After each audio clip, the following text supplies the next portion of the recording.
I get my pa and Q and D and B different. It's really crucial that we work to make sure that they are successful and that they know they're successful right from the start.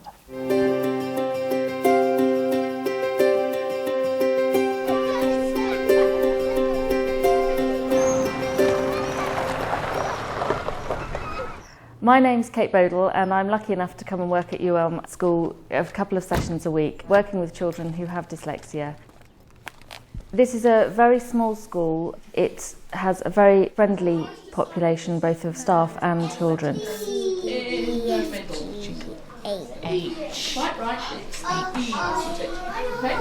UELM is a Church of England school in a very rural part of Oxfordshire.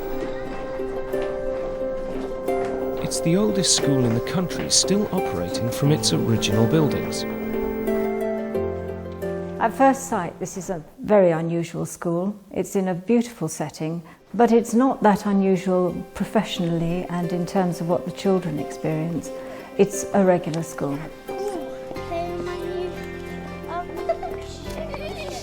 They're not a specialist school, but it has in it teachers that are interested in dyslexic children. Since I've been working here, the staff here have become very interested in working with dyslexic children, and there are plans to do some more formal training in the coming year. But teachers at UELM already teach in a way that is accessible for children with dyslexia. In this programme, we will be looking at a number of the multi-sensory methods they use, including the use of fuzzy boards and wooden alphabets, and the practice of writing on children's backs to help them memorise their letter shapes. Right, this is the work that we did the other week. We will also be looking at the help that colour-tinted glasses give to some children, and the importance of teaching continuous cursive handwriting. About 5% of the children that we would have in a normal class will have quite serious dyslexic problems, and they will need more intensive help.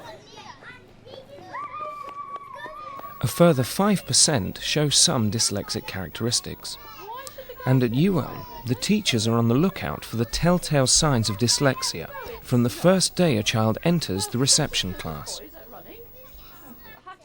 If I was looking at children in a reception foundation class, I would be particularly looking out for children who have difficulties with organisation, for children who are not remembering sequences, so perhaps aren't remembering the days of the week, for example. And you're looking for children who can't find their way around the school, are very disorientated when trying to find resources in the classroom, still can't get themselves dressed, so still putting their shoes on first and then not being able to get their trousers on. Obviously, when children are doing their writing, they have kind of key characteristics that show through in their writing. We find one of the telltale signs is that children find it very difficult to retain information. They have a serious difficulty remembering those shapes, remembering the sounds, hearing the differences in the sounds of words, being able to sound out a simple word even. S. At UELM, the knowledge that several children in every class are likely to be affected by dyslexia informs their teaching practice. Using a fuzzy board with this dyslexic pupil uses his sense of touch to reinforce his learning. That's it, now up.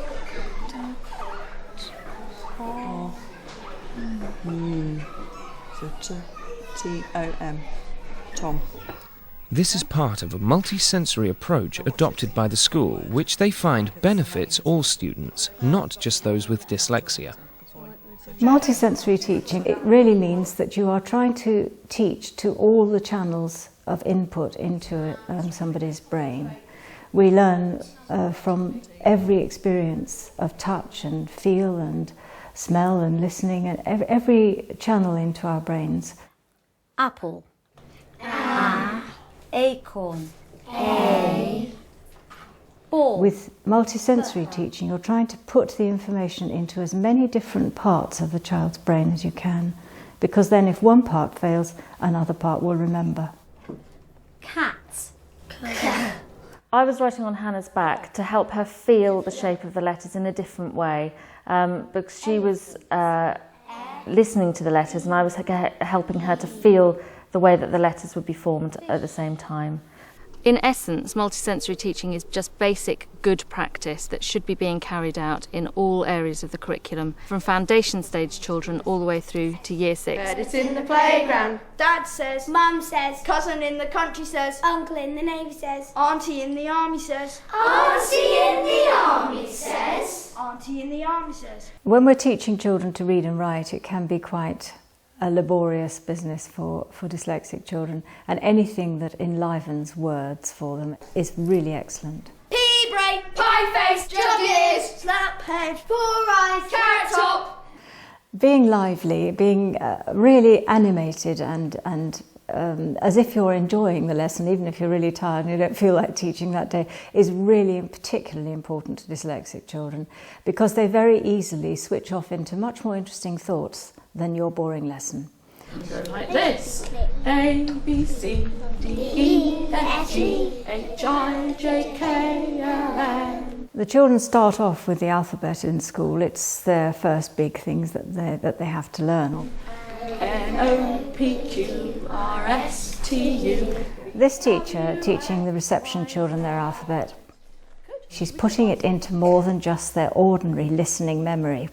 She's associating it with pitch, so she's singing it, she's associating it with rhythm, and so she's chanting it. She's actually putting in a physical movement as well by swaying, and so they will remember much more easily what she's teaching them. Here we go. A, B, C, D, E, F, G, H, I, J, K, L, M, N, O, P, Q, R, S, T, U, V, W, X, Y, Z. They're having fun, they're singing, they're joking, they're having a very varied experience of a lesson. And that is exactly what suits dyslexic children. Okay, tip out the bag then. This is a little boy in year 2 who has a lot of difficulties with issues to do with sequencing. And that's why working on the alphabet is beneficial to him. A, B, C, D, E, F, G, H. Good. I, Well done. J. It's multisensory because you're saying something, so it's going in auditorily through the ears. He can see what he's doing, so it's a visual channel into the brain. And he's also moving his hands and actually doing something, which is the kinesthetic channel. And using all those 3 things together ensures that the information will get into his brain better than if you just went down one channel or another. Excellent. Max still leaves out letters from his alphabet. T, W. O, P, Q, R, S, T. U. Well done. U. But Kate skillfully steers him to spot his own mistakes. It's still in the bag. As this little boy puts out his letters, he's uncertain sometimes not only of the order of the letters, but also their orientation and their height above the line or below the line. And the G needs to go down, well done. And there's another letter that hangs below the line. Brilliant, well done. So I'm going to give you 4 letters. I want you to repeat them back to me, and then you can get them out. Okay? You ready? Brains in. C, F, O, W. C, F, O, W. Get them out in order.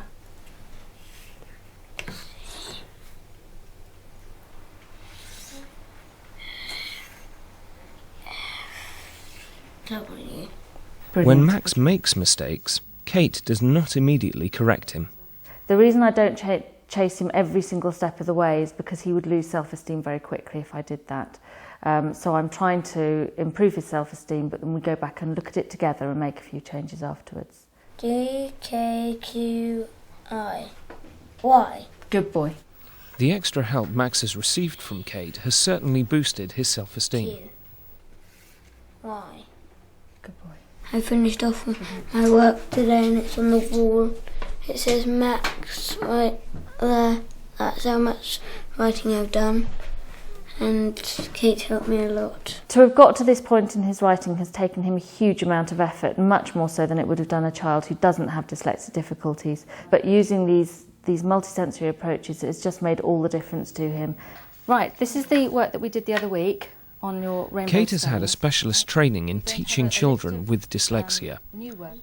She uses a range of techniques to reinforce specific elements of their reading, writing and spelling. One word this time. She's found that for children with dyslexia, overlearning is essential. C I D T T N. Overlearning is really crucial. It means that instead of almost going up a ladder in terms of learning, the children are working their way up a spiral staircase, and this means they're constantly revisiting things that they've done previously. They're going to need to learn things over and over and over again for them to be eventually placed into their long-term memory. Iron. I Jug. The reading pack is a way of overlearning letter sounds and putting the letter sounds into the memory. Pig.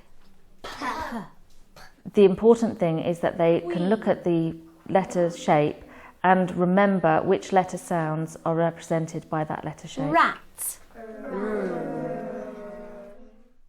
Hannah has been prescribed these glasses, which seem to help her specific form of dyslexia. I had them because I see these funny shapes and they get away in the way of my work. For some children, and it's not all of them, the dyslexic children, but for some of them they might have a visual difficulty, which may be corrected by using a short-term use of these blue glasses, or maybe yellow glasses or pink glasses. Hannah, could you have a go at your own? And it's not something we can assess in school, but it's something that we do try and refer children onto if we're not sure. Ant, A, apron, A, Good girl. glasses, G, Good. Rosa.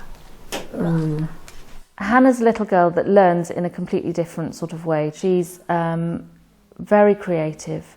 She's devised her own words for the reading pack. It's something we encourage children to do. Getting them to think up their own words that represent the letter sound for them is going to be much more beneficial because they'll remember them better. So Hannah's pack, for example, had her friend Rosa in it, and so instantly she sees the R. And when she's reading, she occasionally would say, it's that one that I've got for Rosa, and we'll actually recognise the letter that way. S-H. The only way to teach dyslexic children to do really good, efficient, fast handwriting is what's called continuous cursive handwriting. It's continuous because your pencil doesn't come off the page during a whole word. Once they've started writing a word in continuous cursive handwriting, it is a motor skill that actually enables them to finish the word off. Their hand helps them to remember how to finish the word off. And for those teachers that are a bit sceptical about this, I suggest that they shut their eyes and they write their signature as they would write it on a cheque several times with their eyes shut. And then on the back of the page they write it several times with their eyes open, and they will see that they are identical because their hand actually does the writing. Handwriting is a motor skill. It's not to do with copying what your eyes see. One of the things that we try very hard at the school to do is to help the children to become independent learners, and obviously the earlier we can pick that up to support the children to help themselves, the better.